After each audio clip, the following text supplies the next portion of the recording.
ثانی انٹرنیشنل حج عمرہ tours and travels. حج عمرہ جانے کے خواہش مند حضرات اسکرین پر دیے گئے نمبرز پر کال کریں۔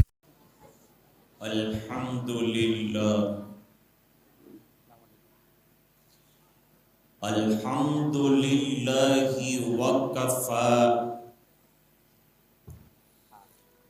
وسلام علی عباده الذین اصطفی۔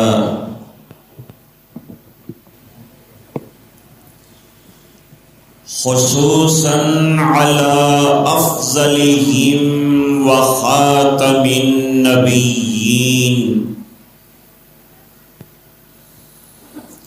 محمد الأمين وعلى آله وصحبه أجمعين، أما بعد، اعوذ باللہ من الشیطان الرجیم، بسم اللہ الرحمن الرحیم۔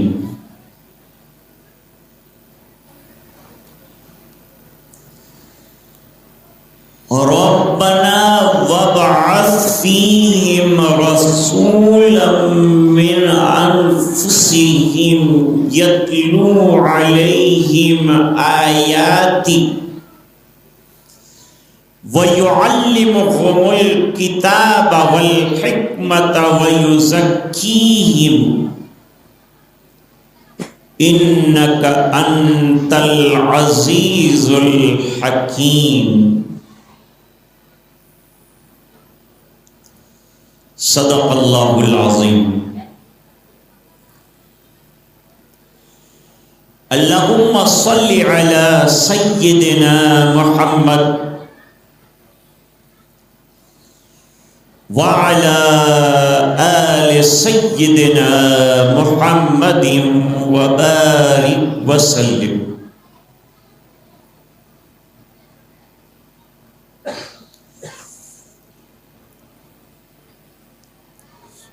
آج کے اجلاس کے صدر باوقار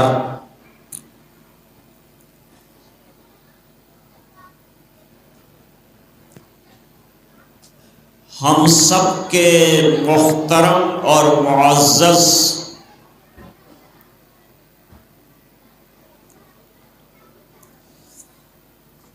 امیر شریعت مراٹھواڑہ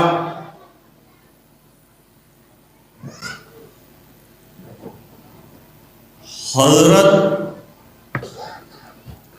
مفتی محمد معز الدین صاحب دامت برکاتہم العالیہ،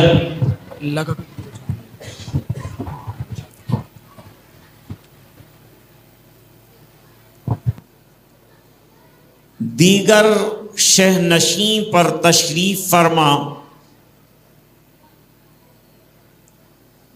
جلیل القدر علماء،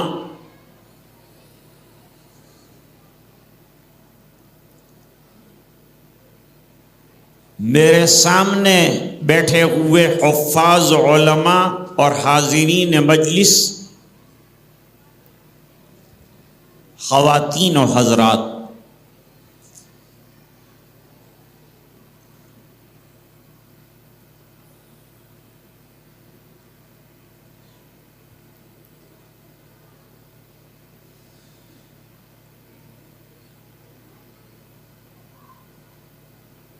ایک آیت کریمہ پڑھی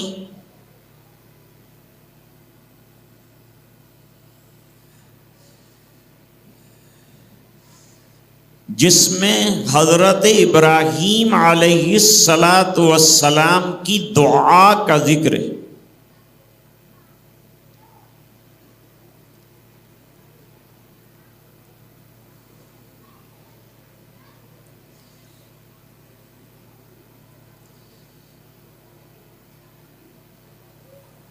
اللہ کے حکم پر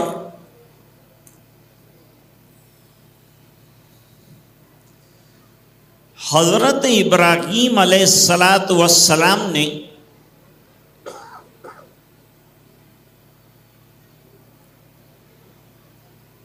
اپنی چھوٹی سی ذریت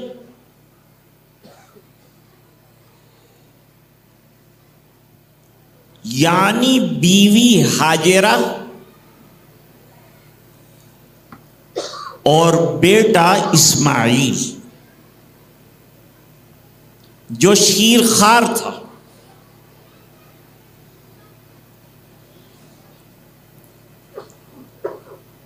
اس کو حرم کے پاس لق و دق بیابان میں پوسٹ کیا۔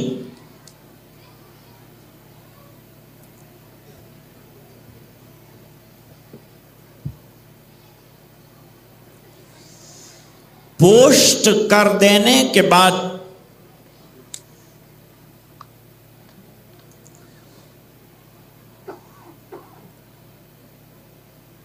حضرت ابراہیم علیہ السلام تو تشریف لے گئے،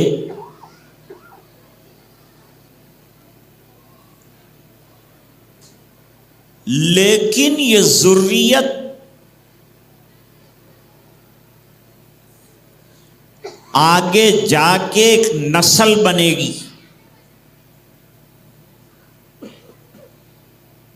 ایک قبیلہ بنے گا، ایک ملت بنے گی۔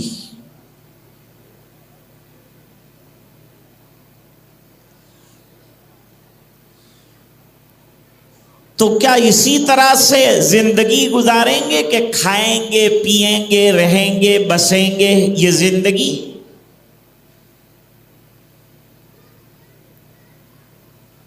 زندگی تو حیوان بھی گزارتے ہیں۔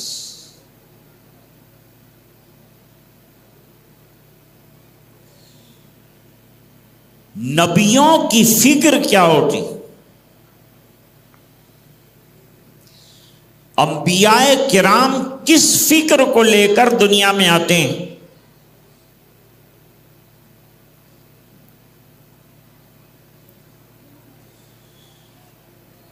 انبیاء کے آنے سے پہلے بھی دنیا والے تو دنیاوی زندگی جی رہے تھے،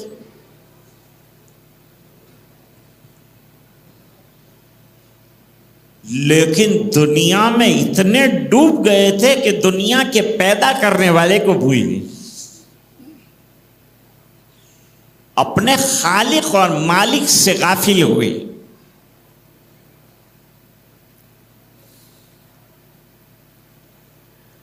اسی کو یاد دلانے کے لیے اللہ نے انبیاء کرام کا مبارک سلسلہ رکھا ہے۔ شاید سب سے بڑی فکر یہ ہے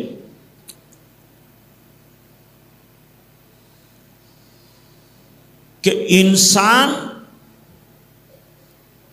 اللہ کو پہچان کر زندگی گزار، اسے اللہ کی معرفت نصیب ہو جائے۔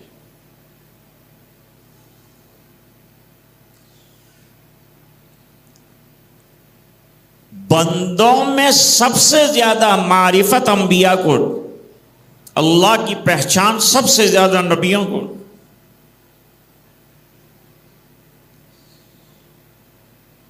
نبی کریم صلی اللہ علیہ وسلم نے فرمایا، میں تم میں سب سے زیادہ اللہ کو جانتا ہوں۔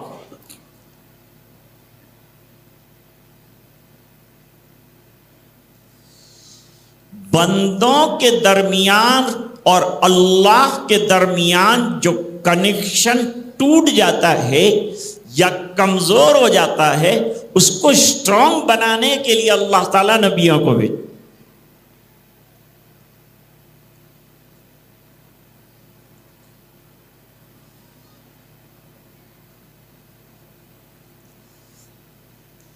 بندوں کو تعارف کراتے ہیں کہ تمہارا پیدا کرنے والا تمہارا اللہ کون ہے۔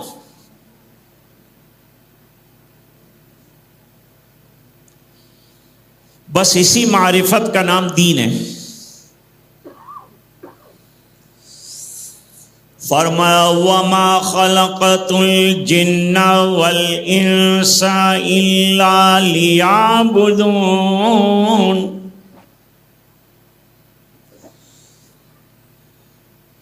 جنات کو بھی پیدا کیا، انسانوں کو بھی پیدا کیا برائے عبادت، یعنی برائے معرفت۔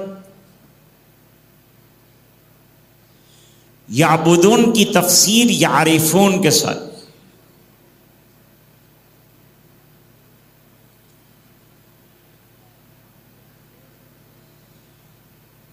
بندے دنیا میں آنے کے بعد اللہ کے یہاں جو اقرار ربوبیت کیا تھا اس کو بھول جاتے۔ وہاں پوچھا گیا تھا الستُ بربکم قالوا بلا،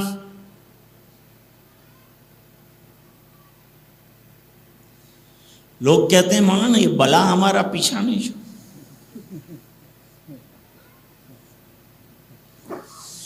میں نے کہا وہاں عالم ارواح میں بلا کہا تھا، اس لیے بلا تو تمہارا پیچھا چھوڑے۔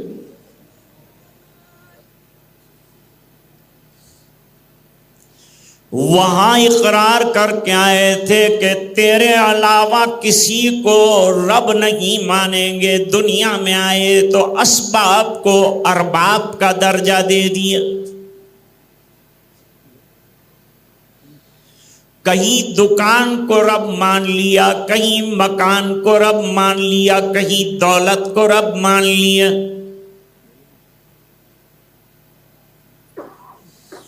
دکان دے رہی ہے، کاروبار دے رہا ہے، وہ نہیں دے رہا ہے، اللہ دے رہا ہے۔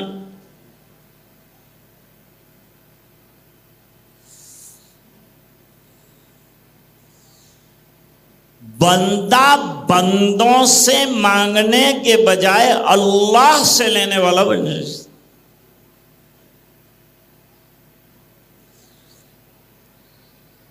سرکار کی سیرت اٹھائیں ہم،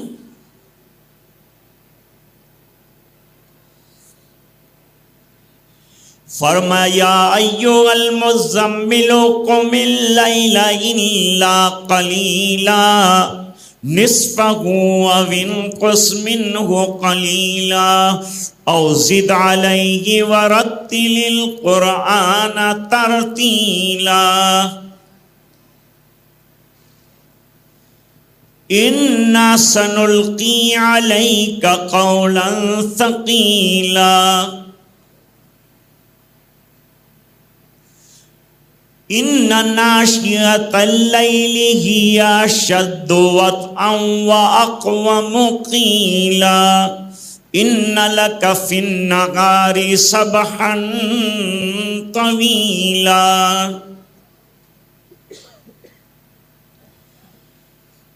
نبی دن کو لوگوں کے دروازوں پر دستک دے کر اللہ کے دین کی طرف، اور رات کو مصلی پر جنہیں دعوت دی ہے ان کے دل کے دروازے ہدایت کے لیے کھل جائیں، اس کے لیے دعا فرما دیں۔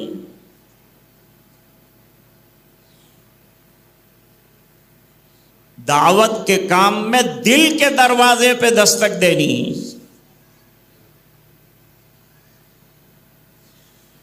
گھر کا دروازہ شاید طاقت سے کھلتا ہے، دل کا دروازہ رات کو رونے سے کھلتا ہے۔ اللہ سے مانگنے پر کھلے۔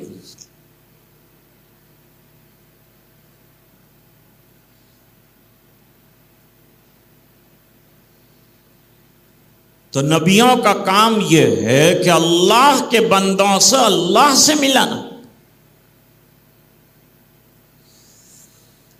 ایک مرتبہ کلمہ پڑھ لیا، ایک مرتبہ دین میں آیا تو بہت بڑا میدان ہے۔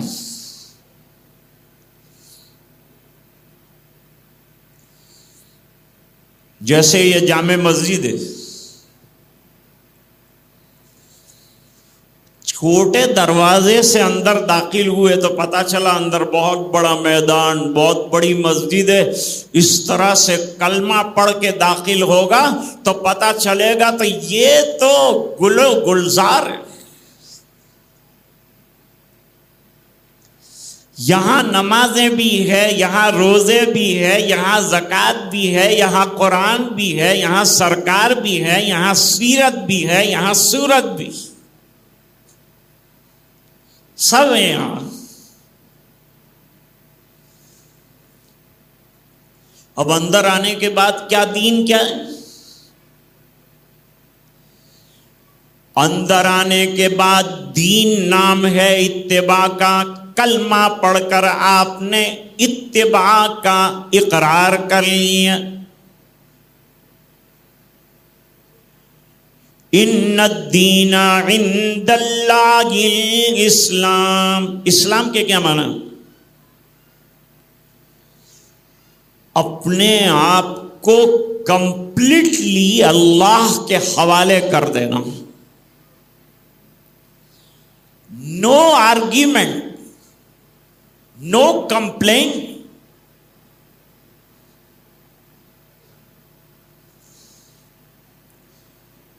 جیسے حضرت ابراہیم علیہ السلام کو حکم ہوا اذ قال لربہ، اذ قال لہ ربہ اسلم. اپنے آپ کو اور زندگی کی ہر دھڑکن کو اللہ کے حوالے کرو.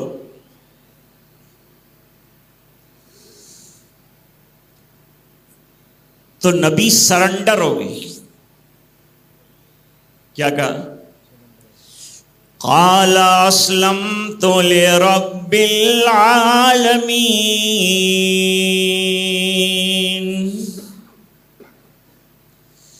اے اللہ میں آیا تو تیرے حکم سے دنیا میں آیا، جاؤں گا تو تو موت دے گا، جب جاؤں گا بیچ میں میرا ہے کیا؟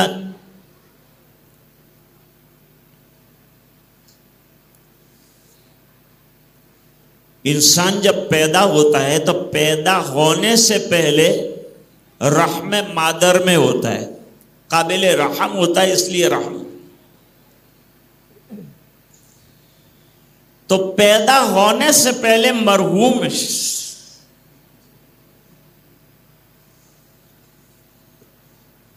پھر زندگی گزاری، جنازہ اٹھا، لوگ کہتے ہیں مرحوم ہو گئی. ایک اللہ والا کہتا ہے پیدا ہونے سے پہلے مرحوم یعنی قابل رحم تھا، اور مرنے کے بعد قابل رحم ہو گیا. تو میرا مہربان پروردگار تجھے زندگی میں محروم کیوں کرے؟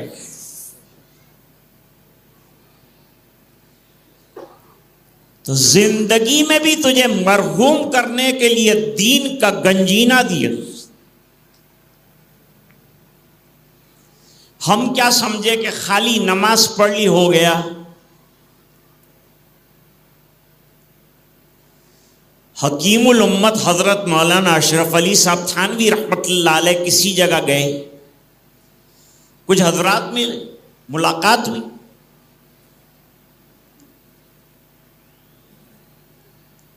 ان حضرات نے کہا آپ نئے تشریف لائے ہیں، آپ کا تعارف کیا؟ تو حضرت نے فرمایا پہلے آپ اپنا تعارف کریں.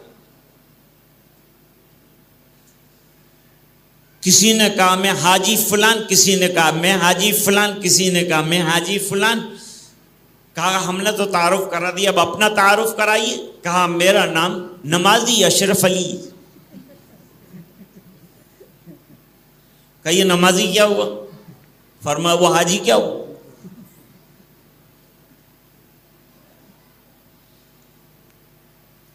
جب علم آتا ہے نا تو آدمی بے نیاز ہو جاتا.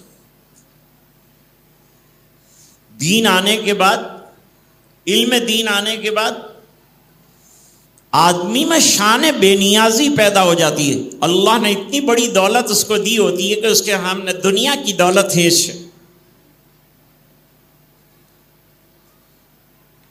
دیکھو ایک بات سمجھو، علماء تشریف رکھتے ہیں. آج کا پیغام ہے یہ،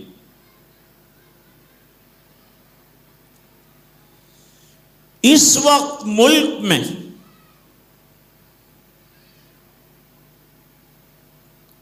اگر رہنا ہے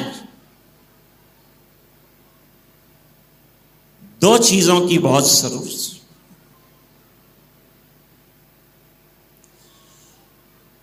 ماں باپ توجہ دیں،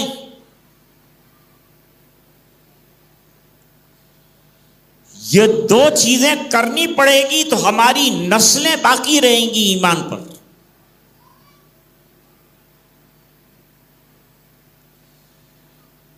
ایک مکاتب کے نظام کو نہایت درست کرنا،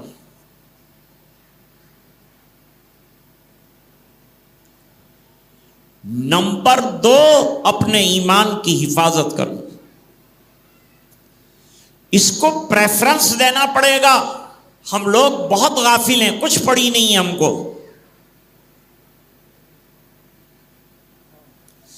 اس غفلت نے ہم کو کہاں سے کہاں لے جا کر ڈال دیا.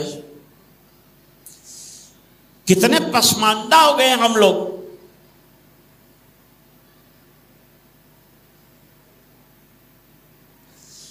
بکھرے تو پھر زمانے کی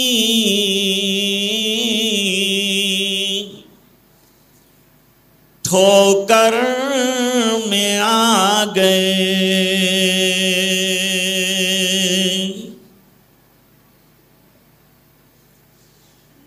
بکھرے تو پھر زمانے کی ٹھوکر میں آ گئے، اور متحد ہوئے تو زمانے پہ چھا گئے.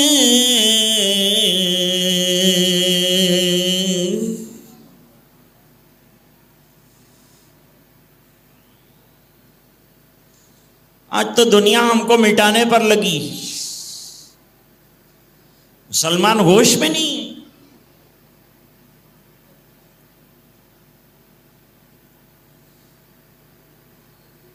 دین تو مٹنے کی چیز ہے نہیں.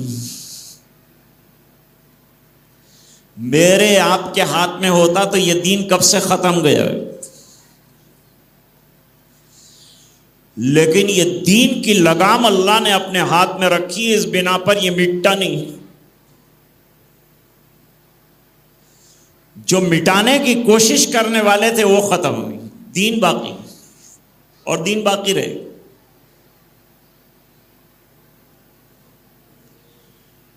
ہر زمانے میں مجددین پیدا ہوئے اور انہوں نے دین کی تجدید کی. اللہ نے ان سے کام لیا. اللہ کام کسی سے بھی لے لیا. ابو طالب سے کام لیا کہ نہیں لیا؟ ایمان نصیب نہیں ہو.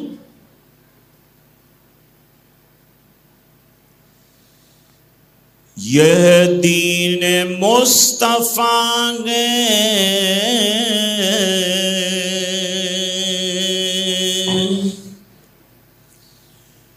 مٹایا نہ جائے گا.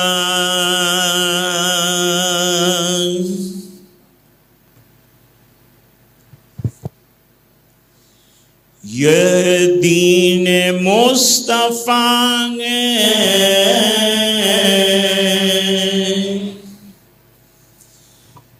مٹایا نہ جائے گا،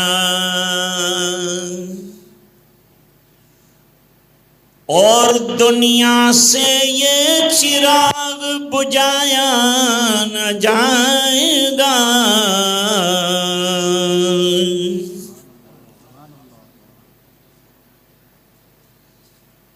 اب اگلا شعر سنو. خود زیر ہوتی جائیں گی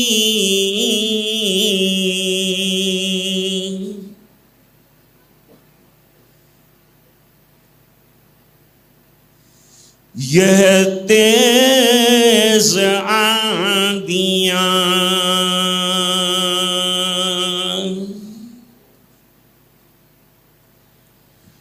خود زیر ہوتی جائیں گی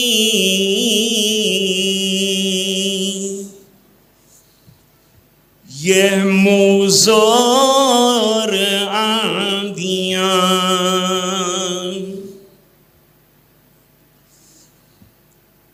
ایسا گھنا درخت گرایا نہ جائے گا۔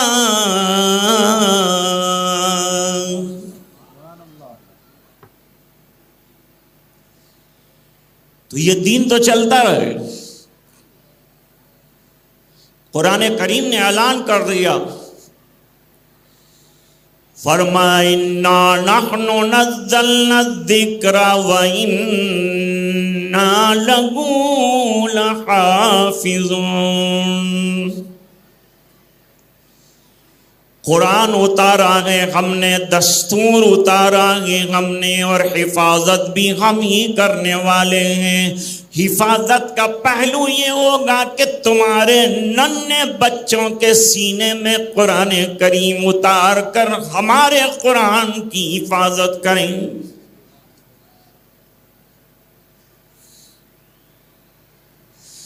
ابھی چند دن پہلے ایک ظالم نے قرآن کریم پر پیر رکھا، اس کے ورق پھاڑے۔ کیا اس طرح سے قرآن مٹ جائے گا؟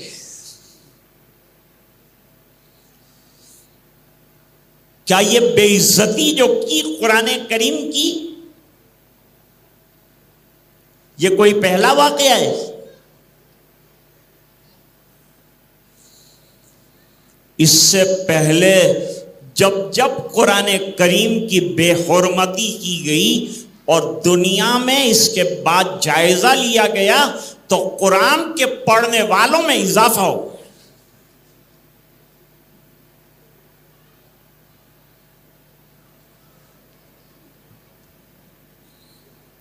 ابھی ہم لوگ تھوڑا سا ڈر رہے ہیں۔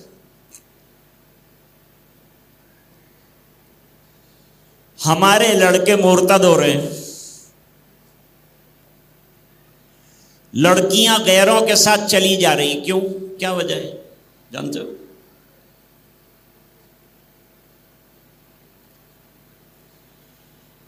لڑکیاں اس لیے غیروں کے ساتھ چلی جا رہی ہیں کہ انہوں نے بچپن کا اپنا عقیدے کا سبق یا تو یاد ہی نہیں کیا یا تو بھلا دیا۔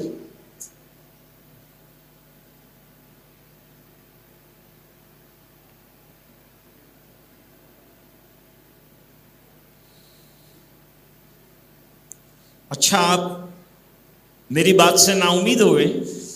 نہیں، ہم کو کنسٹرکٹیو محنت کرنی پڑے گی۔ What is the constructive effort? Constructive effort کیا ہے؟ یعنی تعمیراتی پہلو پر ہمیں مضبوط ہونا پڑے گا اور عقیدوں کی جڑوں کو مضبوط کرنا۔ کہاں ہوگی؟ مکاتب میں۔ اب علماء بھی تشریف رکھتے ہیں، پوائنٹ بتلاتا ہوں۔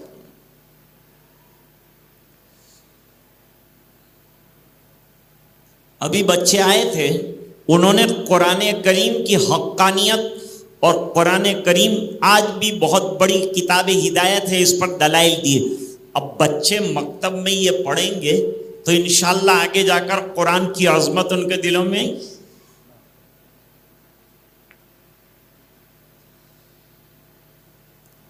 وہ بچی جس نے ارتداد کے خلاف تقریر کی، اب جب اس کے دل کے اندر ایمان جم گیا ہے تو کیا وہ کسی غیر کے ساتھ جائے گی؟ کبھی بھی نہیں جائے گی۔ ایمان کی جڑ مضبوط ہو جائے نا، پھر کوئی ہلا نہیں سکتا۔ حضرت بلال کو کتنا مارا، ہلے؟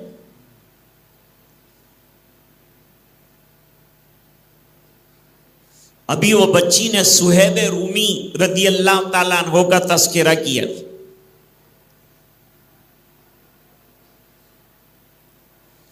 مکے میں کام کرتے تھے, ایمان لائے. اس زمانے میں ایمان لانا بھی بہت بڑا کام تھا. آج تو بہت آسان ہے, سب کو دیکھ رہے ہیں تو ایمان لے. ہم مسلمان تھے اور مسلمان ہیں, اور خاندان میں اور قبائل میں ایمان چلا رہا ہے, ہم کو پتہ نہیں کہ ایمان کی قدر کیا ہے. وہ ہمارے ایک ساتھی گئے تھے بیت المقدس, تو وہاں کا مسلمان دوڑ رہا تھا کہ تیری مسواک مجھے دے دے, تو آسانی سے مسواک کرتا ہے, میں گولیاں کھا کے مسواک کرتا.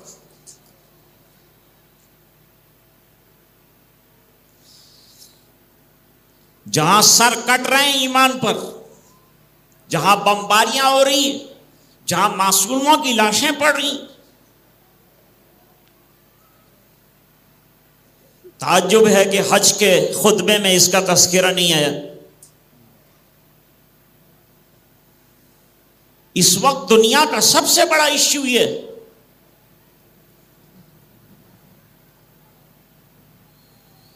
Human welfare. ایک دنیا کی بہت بڑی اکیڈمی ہے, جو کہیں بھی ظلم ہوتا ہے کھڑے ہو جاتے ہیں, وہاں پہنچ جاتے ہیں, اور اخبار میں اور میڈیا میں اور سوشل میڈیا میں سب آتا ہے. یہ اتنے مہینوں سے قتل عام ہو رہا ہے, بچوں کی لاشیں گر رہی, کھانے کو نہیں ہے ان کے پاس, اس کا کوئی تذکرہ نہیں. کہاں گئی دنیا؟ کہاں گئے مسلمان؟ کہاں گئے عرب والے؟ ایک طاقت سے بیچارے مرعوب, بولا نہیں جا رہا ہے ان سے. ان کا کچھ مداوع ہونا چاہیے. دوستو, ان سے ایمان کی قدر پوچھو جو بچوں کو گولیاں کھلا کے پھر بھی کہتے ہیں کہ ہم الحمدللہ ایمان پر قائم ہیں اور دنیا سے ایمان کے ساتھ جائیں گے, اس سے بڑھ کر ہمارے لیے کوئی چیز نہیں, چاہے سارا خاندان شہید ہو جائے لیکن کلمہ نہیں چاہیے.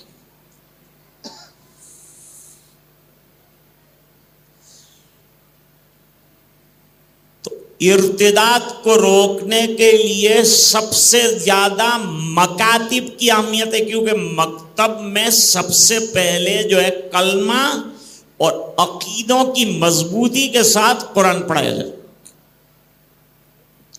This is the very important point in these days. اس وقت سب سے زیادہ اہمیت کا حامل ہے.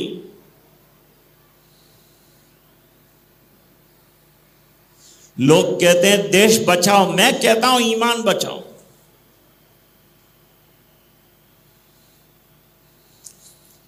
وہ ٹیلی ویژن پر سیریت آتی, کون بنے گا کروڑ پتی, میرا پیغام ہے کون بنے گا جنتی. آ جاؤ, آپ کو جنتی بننے کا پروگرام دیتے, اٹھا لو قرآن, آ جاؤ مسجد میں, بن جاؤ جنت.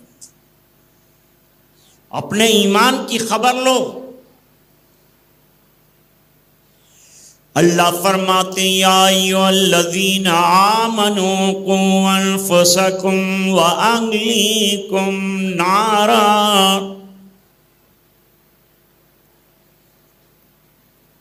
بچے کو مدرسے میں اور مکتب میں ڈال کر بے فکر مت بیٹھ جائیے.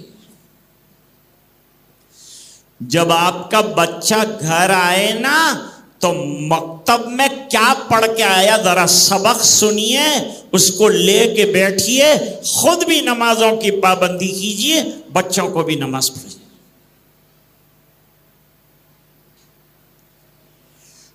اگر تم نے مسجدیں آباد رکھی ہوتی تو کوئی بلڈوزر اس پر نہیں چل سکتا. تم نے ویران کر دیا تو دشمنوں کی نظریں ہو گئی نا.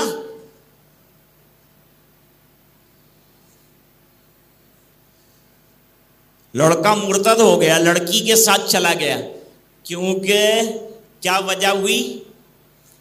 آپ کے مکتب میں یا ہمارے مکتب میں بچہ کتنا پڑھتا ہے؟ قرآن شریف پورا ہو جائے, نادرہ قرآن ختم کر لیا, وہاں تک پڑھتا ہے. کتنی عمر ہوئی؟ 12 سال 13 سال. پھر کہاں چلا گیا؟ اسکول. پھر کہاں چلا گیا؟ کالج. اب نمازوں کا خیال نہیں, نماز ہے نہیں. نماز ہو تو عقیدہ مضبوط ہوتا ہے, نمازیں عقیدہ مضبوط کرنے کی محنت کا نام ہے، نماز اللہ سے ہونے کی محنت کا نام ہے، اللہ کا بندہ بننے کی محنت کا نام ہے۔ سمجھ میں آ رہی ہے بات؟ اب مکتب میں پڑھے ہوئے اس کو 7 سال 8 سال ہو گئے، جتنے سبق استادوں نے عقیدے کے پڑھائے تھے کالج جا کے بھول گیا، اور ایک جو ہے نٹکھٹ لڑکی کو دیکھا تو اپنا ایمان کھو بیٹھا۔ اس لیے ضروری ہے کہ 15 سال سے لے کر 25 سال تک کے جو یوتھ اور نوجوان ہیں، ان نوجوانوں کے لیے عقائد کے اسباق پڑھانے والا مدرسہ ہونا چاہیے، جو راتوں کو کام کر کے آنے والے نوجوانوں کو قرآن اور عقیدے کا سبق پڑھائیں۔ مائک والے حضرت ذرا سا والیوم بڑھا دیں۔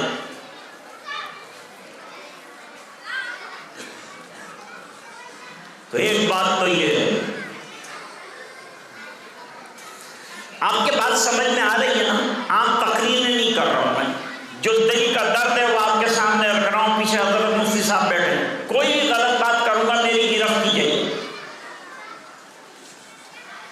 میں کوئی غیر ذمہ داری کی بات نہیں کر رہا ہوں بس۔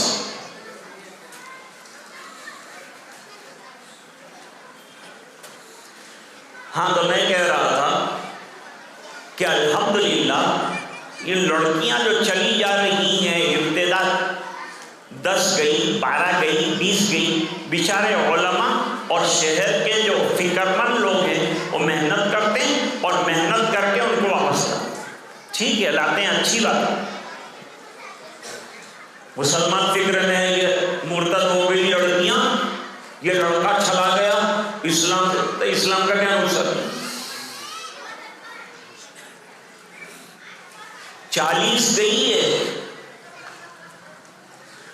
اور دنیا اور میڈیا بتا نہیں رہا ہے کہ روزانہ دنیا میں ہر 1 گھنٹے میں 10 لوگ مسلمان ہو رہے ہیں، اسلام میں آ رہے ہیں، ہزاروں کی تعداد میں، لیکن کیوں نہیں بتاتے؟ بدنامی ہے نا، حج میں اتنے مر گئے ان کو بتا رہے، کیونکہ سوشل میڈیا کا کام کیا ہے؟ مسلمانوں کو بدنام کرنا، لیکن نہ قرآن کے چلانے سے اسلام بدنام ہوگا، نہ ان کے محنت کرنے سے اور خبریں دینے سے کچھ اثر پڑے گا، کوئی اثر نہیں پڑے گا۔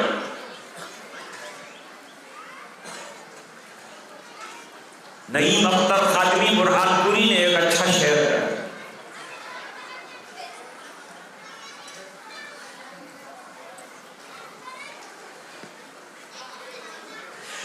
اندھیروں کو یہی تو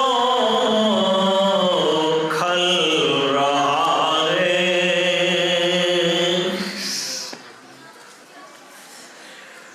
اندھیروں کو یہی تو کھل رہا ہے۔ کیا چیز کھل رہی ہے؟ دیا میرا ہوا میں چل رہا ہے، ہوا بھی چل رہی ہے، دیا بھی چل رہی ہے۔ اندھیروں کو یہی تو کھل رہا ہے، دیا میرا ہوا میں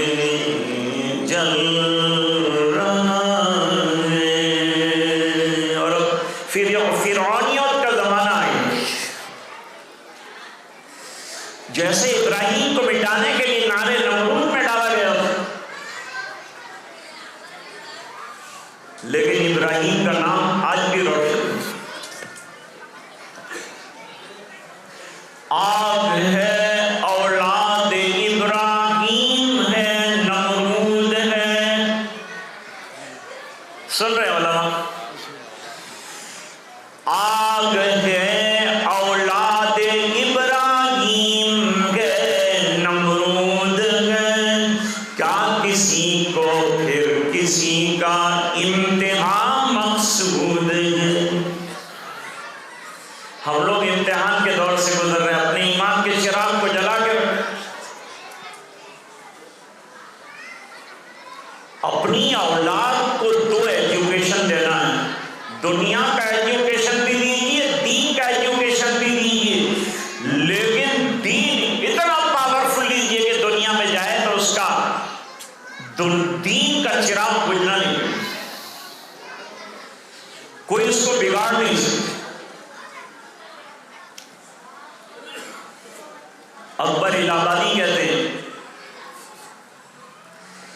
فلسفی کہتا ہے کیا پرواہ گر مذہب گیا۔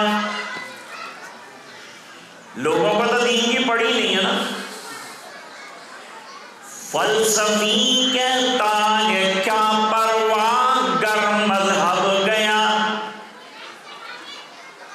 اور اکبر فرماتا اور میں یہ کہتا ہوں کہ بھائی یہ گیا تو سب گیا۔ دین کے بغیر گاڑا نہیں چلے گا ہمارا، چارہ اور کھانا روزی تو زہر کو سانپ کو بھی مل جاتی، بچھو کو بھی اللہ دے۔ روزی ہمارا پرابلم نہیں ہے، مال ہمارا پرابلم نہیں ہے، ہمارا پرابلم ہے ایمان، اور ایمان کی بقا کے لیے محنت، اور محنت کے لیے مکاتب سے دارالعلوم۔ یہی بچے جنہوں نے پہلے مکتب میں پڑھا، وہ مکتب میں فائنلی اگر کلیور رہے، ہوشیار رہے، تو ان میں سے کوئی نکلے گا جو حافظ قرآن بنے گا۔ جیسے تنظیم رشیدیہ میں 200 نے ابھی نادرہ قرآن کریم ختم کیا ہے، اب ان میں سے منتخب ہو کر آئیں گے جو حفظ کریں گے، پھر حافظ بننے کے بعد بڑے ادارے موجود ہیں، الحمدللہ وہاں جائیں گے، علماء بنتے رہیں گے۔ بھائی دنیا کو ڈاکٹروں کی ضرورت ہے تو علماء کی بھی ضرورت۔ نماز کون پڑھائے گا؟ نکاح کون پڑھائے گا؟ مر جاؤ گے تو کون جنازہ پڑھائے گا؟ مر رہے ہیں کہ نہیں؟ میرے والد صاحب رحمۃ اللہ علیہ فرماتے تھے مسلمان جہاں بھی جائے 3 چیزیں ضروری ہیں، کہیں بھی رہنے کے لیے چلا جائے 3 چیزیں ضروری۔ نمبر 1 مسجد، نمبر 2 مسجد کے ساتھ ہی مکتب، کیونکہ بھائی ابھی آپ نماز پڑھ رہے ہیں، اگر آپ نے بچے کو اپنی نسلوں کو نماز، وضو، طہارت، عقیدہ، ایمان نہیں سمجھایا تو آپ کے چلے جانے کے بعد یہ مسجد کیا ہو جائے گی؟ ویران ہو جائے گی۔ تو اس مسجد کو آباد رکھنے کے لیے ہم کو تیاری کرنی پڑے گی، اور وہ کہاں ہوگی؟ مکتب کے اندر۔ تو مکتب اصل میں مسجد کو آباد رکھنے کی تیاری، اور مسجد کہاں کی تیاری؟ قبر کی تیاری۔ اب یہاں سے جنازہ قبرستان جانا۔ بروچ میں میرے ایک دوست ہے، بہت بڑی یونیورسٹی چلاتے ہیں، کالج چلاتے تھے، مسٹر چوکی والا۔ ان کے سامنے موت کا تذکرہ آ جائے تو وہ کہتے تھے نہیں قوالیاں کرو موت کی بات۔ موت سے مجھے گھبراہٹ ہوتی، موت کا نام ہی مت لو، لیکن موت نہ کہتا تھا موت کا، وہ اسٹیج پہ ہی مر گیا، نہیں ختم۔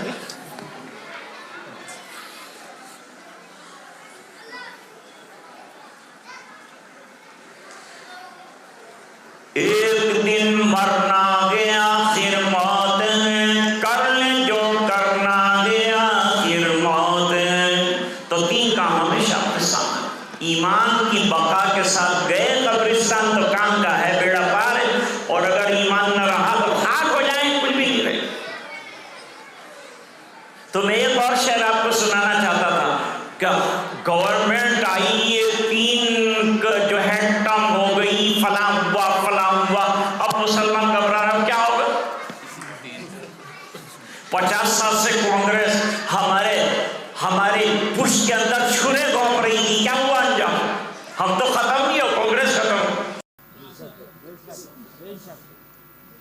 ہم تو ابھی بھی ہیں، ہم چھرے کھا کھا کے بھی جی رہے. اب یہ آئے ہیں تو یہ بھی آزما کے دیکھ لیں کیا ہم کو ختم کر سکتے. تیری فرعونیت کے خاتمے کو تیرے ہی گھر میں موسیٰ پل رہا ہے.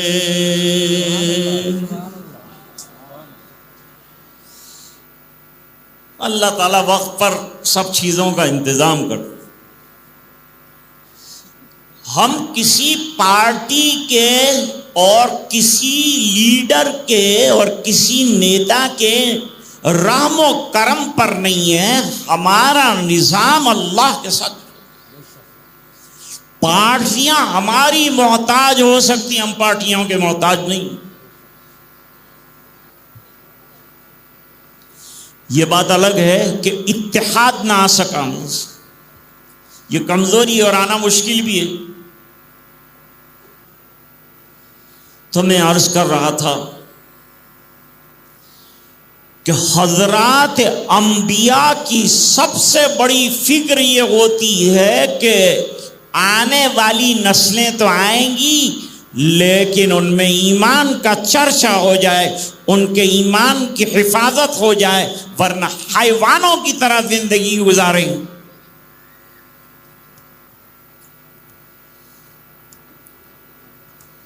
ابھی تو لا کر کے چھوٹا بچہ رکھا، ابھی تو بیوی کو رکھا، ابھی تو یہاں رہائش کا بھی ٹھکانہ نہیں ہے، یہاں بسیرے کا بھی ٹھکانہ نہیں ہے، اور نبی نسلوں کی فکر کر رہا جیسے علماء نسلوں کی فکر کر رہے ہیں. فرمایا ربنا وابعث فیہم رسولا منہم یتلو علیہم آیاتک. ذرا شروع میں نے خطبے میں انفسہم پڑھا تھا، وہ انفسہم بھی دوسری جگہ یہاں نہیں ہے. اے الہ العالمین، میں نے اپنی چھوٹی سی ذریت کو یہاں حرم محترم کے پاس پوسٹ کر دیا ہے. اب آئے گی قبائل کی زندگیاں، خاندان آئیں گے، بسیں گے لوگ، 2 سے 200 2000 ہوں گے، امتیں بنیں گی. فرمایا پھر دین کی دعوت کی ضرورت پیش آئے گی، پھر ایمان کی دعوت کی ضرورت پیش آئے گی، تو انہی میں سے کسی کو نبی بنا دینا. نبی کا کام کیا دنیا کی دعوت دینا ہوتی ہے؟ نبی دین کی فکر لے کے آتا ہے. سرکار تشریف لائے تو وہاں ابو جہل مالدار تھا، ابو لہب مالدار تھا، تو دعوت کا ہی کی. دعوت تو جس چیز کی بھیک پڑی ہوئی تھی، فقر و لالا پڑا ہوا تھا، وہ ایمان تھا، اس کی دعوت. دعوت کا ایک ہی دی جائے گی، مسلک کی نہیں، مذہب کی دعوت دی جائے گی، اور وہ ہے ایمان.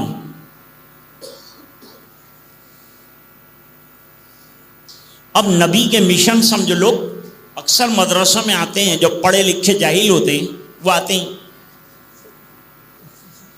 یہ مدرسے کھول کے بیٹھے ہو، یہ کل کے بیٹھے ہو، کیا کرتے کیا ہو تم لوگ؟ حضرت مولانا محمد عمر صاحب پالنپوری رحمۃ اللہ علیہ کے پاس ایک بہت بڑا ایجوکیٹڈ آدمی آیا تھا، کلین شیو تھا، یعنی بلڈوزریا تھا.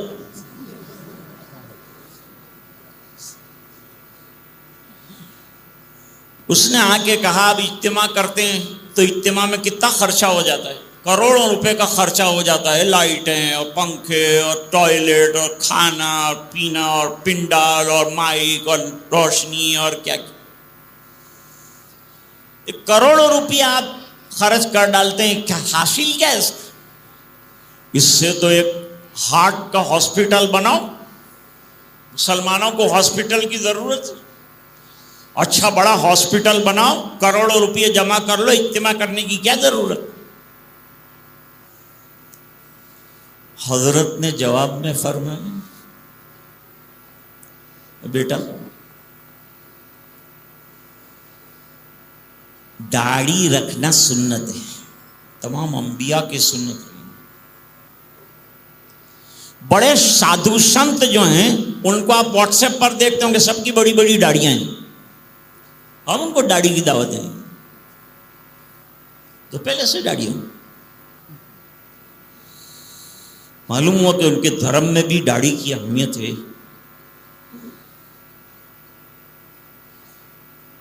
آج امت اس سنت کو مٹانے کے لیے روزانہ کروڑوں روپے کا خرچ کر رہی ہے۔ امت کو یہ کروڑوں کے خرچے سے سنت مٹانے کی محنت پر کرنے سے بچانے کے لیے ہم اجتماع کرتے، اجتماع اس لیے کرتے۔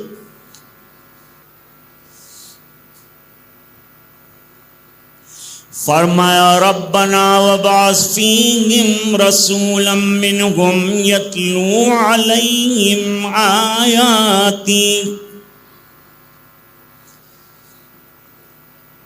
تو میں کہتا ہوں مدرسے کا سلیبس کیا ہے؟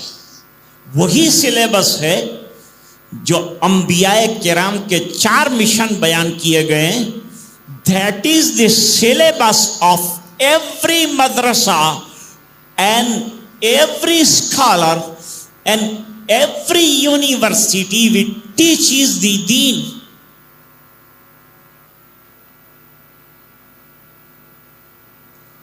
That is the main fundamentals. آئیے ذرا ایک بات کر لیتے ہیں۔ یتلو علیہم آیاتک، سرکار پر جب وحی آتی تھی تو ایک کیفیت بنتی تھی، اس کے بعد آپ کو وحی یاد کرا دی جاتی تھی، یہ معجزہ تھا۔ پھر آپ کاتبین کو بلاتے تھے اور وہ وحی لکھواتے تھے، اس طرح سے وحی محفوظ ہوتی تھی۔ پھر صحابہ اس کو حفظ کر لیتے تھے۔ حدیث کی حفاظت بھی حفظ کے ذریعے سے ہوئی ہے اور قرآن کی حفاظت بھی حفظ کے ذریعے سے۔ یہ یاد رکھنا، یہ علماء کے لیے، ورنہ لکھ کر حفاظت ہوئی، اس پر اعتراضات ہیں۔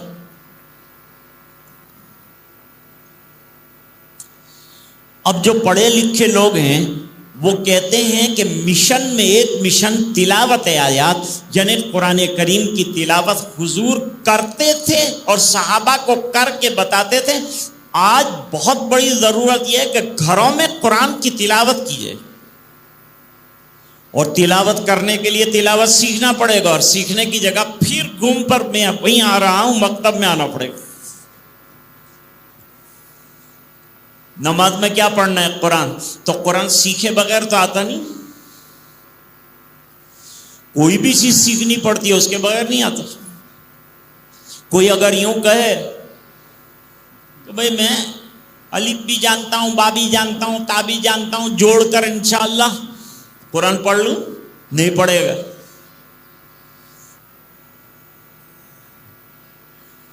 ارے بازار میں کھانا بنانے کی کتابیں ملتی ہیں، اس میں ریسیپی بتائی ہے کہ اس طرح سے کھانا بنایا جاتا ہے، رس گلے ایسے بنائے جاتے ہیں، گلاب جامن ایسے بنائے جاتے ہیں۔ آپ لے آؤ کتاب، دوسرے دن بناؤ، دیکھو گلاب جامن کیسے بنتے ہیں۔ بیوی تمہارے منہ پر نہ مارے تو مجھے کہہ دے، ایسا گلاب جامن بنے۔ ارے بھائی وہ تو سیکھنا پڑتا ہے۔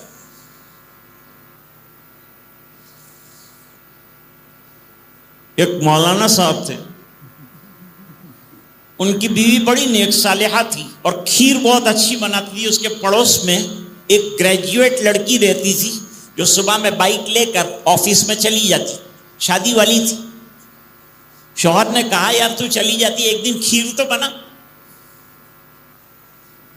اب اس کو تو کھیر بنانا تو آتا نہیں تھا، اس کو تو کمپیوٹر چلانا آتا تھا لیکن چمچا ہلانا نہیں آتا۔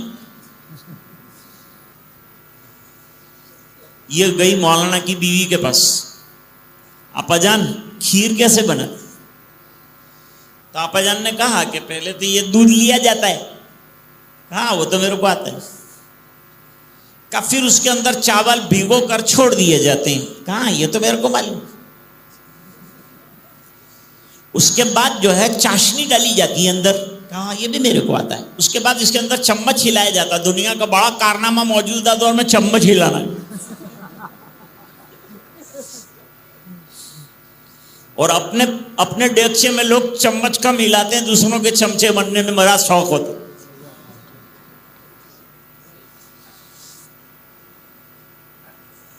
مفت میں مشورہ چاہیے تو آپ کسی کو بھی اپنی داستان سنائیے. ایسے مفت میں مشورہ دے گا کہ سپریم کورٹ کا وکیل بھی ہار جائے.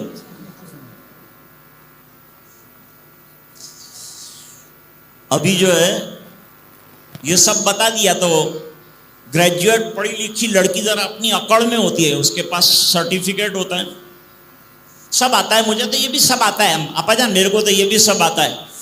تو آپا جان ایک قدم اور آگے بڑھے, کہ جب یہ سب تیار ہو جائے تو اس کے اندر نمک ڈال دینا. کہا یہ بھی میرے کو آتا ہے. کہا اچھا یہ بھی آتا ہے نا, تو کہا تھوڑا اور کھیر گرم ہو جائے تو اس کے اندر لال مرچی ڈال دینا. غصہ آ رہا تھا آپا جان, وہ گھر گئی, بنایا, نمک بھی ڈالا, مرچیں بھی ڈالی, کالی مری بھی ڈالی, تیار کیا, شوہر کو دیا, منہ پہ مارا. کہا کبھی کھیر بنائی نہیں تو کھائی بھی کیا, کوئی مرچیاں ڈالتا ہوگا. کہ یہ سب آتا ہے نا, اس کا نتیجہ ہے. سب آتا ہے میں یہ آیا.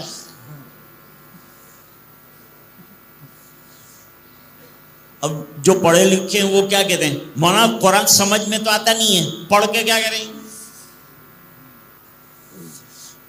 ایک بادشاہ بیمار ہوا, حکیم کو بلایا گیا, اس نے علاج شروع کیا. اس زمانے میں حکیم ہوتے تھے, آج کل تو حکیم مرا گئے, 2-4 زندہ ہے, وہ بھی ایسے ہی.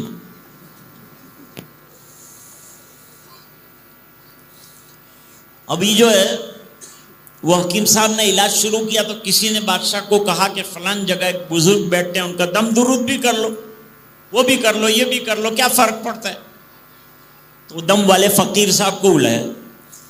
جب وہ آئے, انہوں نے پڑھ کر دم کرنا شروع کیا تو حکیم صاحب نے کہا اس کو کیوں بلائے, کہ اس کو دم کرنے کے لیے. کہ دم سے کیا ہوگا, دم سے بھی اللہ تعالیٰ شفا دیتے ہیں, اچھے اللہ کے نام ہوتے ہیں, اس کے ذریعے سے بھی اللہ شفا دیتے ہیں. ارے بھائی یہ بیمار ہے, اس کو دوا کی ضرورت ہے, دم سے کیا ہوگا.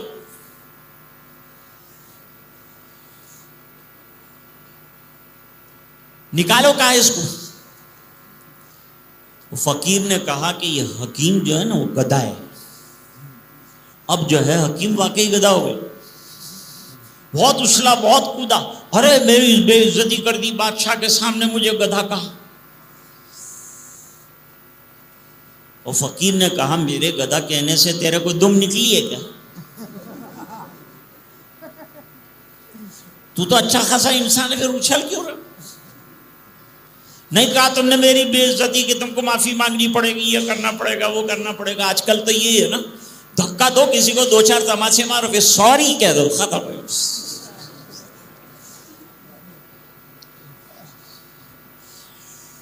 اب جو ہے فقیر نے معافی مانگ لی, حکیم صاحب ٹھنڈے ہو گئے, اپنا دوائی پیسنے میں لگ گئے. وہ اللہ والے نے کہا کہ حکیم صاحب کی ایک بات بتائیں, میں نے آپ کو چھیڑا, میں نے آپ کو کچھ کہا؟ کہ نہیں کچھ نہیں کہا, تم نے خالی وہ جو لفظ کہا. وہ اللہ والے نے کہا کہ ایک گھٹیا جانور کا لفظ آپ کو چسپاں کر دینے سے آپ کی آنکھوں میں بدلاؤ آیا, آپ کے ہاتھ پیر میں بدلاؤ آیا, آپ کے دماغ میں بدلاؤ آیا. یہ انسان کے گھٹیا لفظ کا اثر آپ میں اتنا آیا تو اللہ کے کلام میں اثر نہیں. فرمایا اتلو علیہم آیاتی. پہلا مشن, وَيُعَلِّمُهُمُ الْكِتَابَ, اور قرآن کریم کی تعلیم دینا.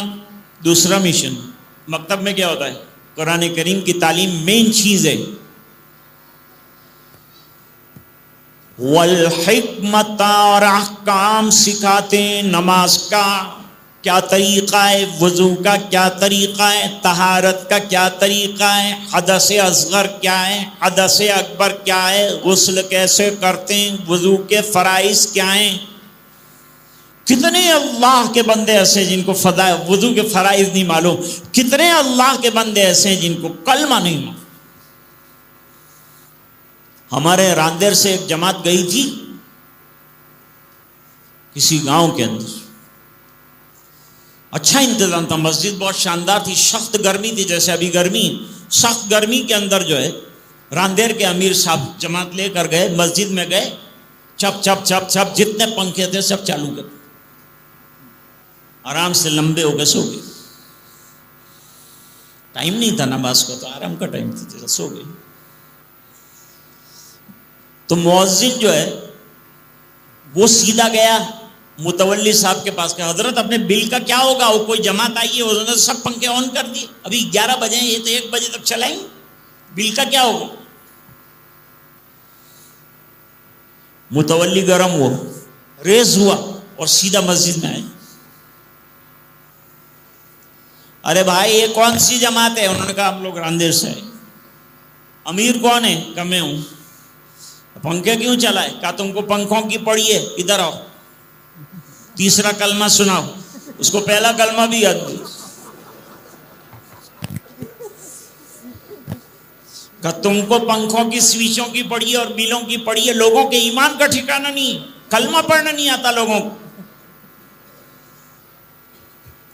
ایک جماعت گئی، رمضان کا مہینہ تھا، گاؤں میں گئے، گاؤں والے اکرام بہت کرتے، بڑا اکرام کیا. آنے والی جماعت کو پوٹلے رکھ دیے، بسترے رکھ دیے مسجد کے اندر، سب کو آرام کرو. اور ابھی دوپہر کو تمہاری دعوت، ابھی ظہر کی نماز کے بعد آپ کی دعوت رہے گی، شاندار دعوت کرائیں گے. تو امیر صاحب نے کہا کہ ابھی رمضان چلی، کا اس کی بھی دعوت.